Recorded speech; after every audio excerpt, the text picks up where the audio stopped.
Hello everyone, welcome back to See the Stories, and still with us here with Dr. Chandra Wijaya. But, you know, we were talking about stunting, we're talking about nutrition, we're talking about a lot of stuff to make sure that our kids, right, and then maybe the next generation is not going to be in that kind of mode. We make sure that we know what to do. Now, before we continue talking, we want to play a game first. That's right. So the game is quite simple. On the plasma will appear statements related to nutritional health.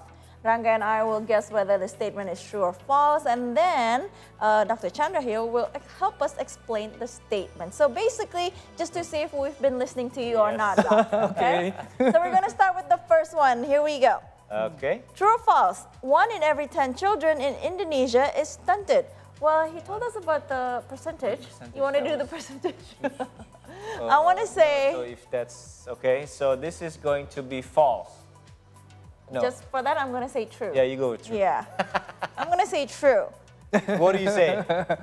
The prevalence of the stunting under 5 children based on Indonesia Health Survey 2023 is around 21.3%, which is 1/5 or 1 among 5 children. Okay, so this is 1 every 10. Wow, so that's even worse then. Actually, it has been decreasing compared to last year and even compared to separate. So thanks to government also that has put serious effort together with the civil society organization. But you know, the decrease is like a slight decrease, like slowly. very slow. Only 0.5% from compared to last year. Okay. Actually, the government has the target to reduce the prevalence of the stunting up to 14% at the end of 2024. So it's already passed, and we're still waiting for the result of the statistical from the Ministry of Health. And you know, it's still hard, you know, big homework, but we are going. So right now we are 1 in every 5 then, to say, in Indonesia. 1 in 5, based on the prevalence. Better than what the statement is actually telling us. That's right. But still, we have homework to do. Homework to do, big homework. Big homework. All right, so who did get it? You got it. Right? Okay. Yeah. We're gonna go to the next one. True or false? Hand washing with soap is essential for preventing undernutrition. This is tricky. No, I don't know. We didn't really talk about. I don't know. I'm gonna go with true. Because if you're hand washing with soap, if you don't wash your hands with soap, it'll create bacteria and stuff like that, and you can't eat, right? Then you can't eat, or you get sick after eating. So I'm gonna say true. Yes. What do you think? Okay, both of you got 100. Yes. You know, when I mentioned earlier that the malnutrition problem not only caused by the inadequate food intake, but also infectious disease. And infectious disease like diarrhea that's still prominent in Indonesia, especially in under 5, can be easily prevented by hand washing with soap. Because like you said, hand washing with soap will, you know, banish the bacteria that can cause the diarrhea among the children. So simple, yet sometimes we forget it big time too. Definitely. And you know, together with the access to the clean water and also the good sanitation, it can prevent more than 19% of the infectious disease like diarrhea. 19%? So, more than 90% can be effectively prevented just by hand washing with soap, access to clean water, and basic sanitation with the good sanitation. Okay, always teach our children to wash their hands with soap. All right, so we got this one, right? We got this statement true. Okay, we're gonna go to the next one. Yes. Okay. True or false? Breakfast is the most important meal of the day for everyone. See, we've been hearing this our whole life, right? But then as we get older, we're like, it's not that important as long as I eat lunch and dinner, right? So I'm still gonna say yes. For kids, I want to go yes, true. Okay, well, we're talking about kids, right? We're talking about kids. All right, so Doc, what is it? What do you think? I will question you first.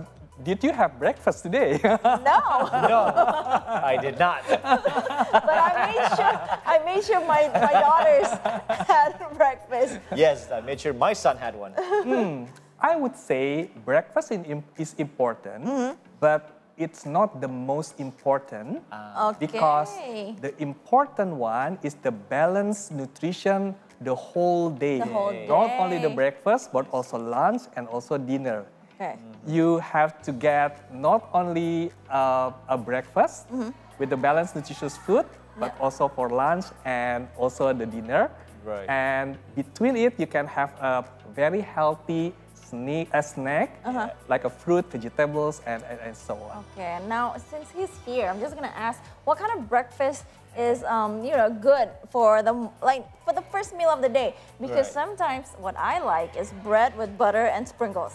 Okay. Right? I think a lot of Indonesians still eat that. It's too good. So what kind of breakfast should we eat, or should our kids eat? I would say because not only breakfast is important, but also lunch and dinner, the best way is every time you eat, and make sure that you have four variant of the food category. Animal source protein, the beans on peanuts, and the carbohydrate, and also the food, the fruit and also vegetables. And you can choose whatever available in your surround, but ensure the more fresh and simple process is more healthier than the ultra processed. That's a challenge. So no bread, butter, and sprinkles. I guess we have to cut down on that. All right, so I think we did okay. Yeah, not bad. We did okay. We got some good ones, and then we asked some good ones too. Yes. All right, we're gonna talk about more stuff. Okay. Stunting here, Doc. So can you share tips on how we can turn the natural resources around us into nutritious meals? Now, this is very interesting to see. Based on our observation in our assisted area, most of them are in the rural areas. For us in the urban, we can easily access the market, right? The fresh market and so on. So if we have been equipped with the proper knowledge of the 4 categories of the food, we can just go to the market in the urban area to see what kind of animal source are there. The fish, the meat, the egg, the chicken, and so on. And also the carbohydrate. You mentioned about the bread, the rice, the potatoes, and so on. Similar with the beans and also the fruit and vegetable. Just pick and choose the ones that are seasonal in your local area, local food, fresh fruit. But in the, in the rural area, sometimes it's very hard or far to go to the market.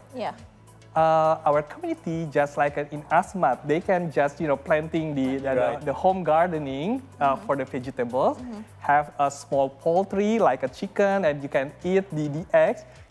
One egg every day is very good for your health as an animal source protein beside other categories. So search the available food, the fresh food surround you, the fish and so on, and cook it for the delicious meal for yourself. So make it easier on yourself, right? Exactly. Okay. So what approach does Wahana Visi Indonesia see as the most effective in addressing complex nutrition issues such as stunting? Yes, we are still struggling and exercising the best practices on how to tackle the nutrition. But the good practices that we know is that when collaboration between the civil society, the local government, the corporates, and also the community together to understand the nutrition status and the nutrition problem in the area, and then not only work separately, but work in a unity and in the same goal. For example, the focus of the stunting reduction is 1,000 days of life.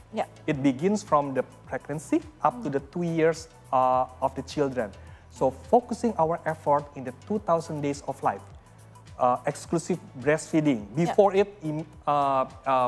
breastfeeding initiation, exclusive breastfeeding up to 6 months old, continue breastfeeding up to 2 years and so, Yeah. And then the fourth one is introduce the breastfeeding complementary food, begin 6 months old.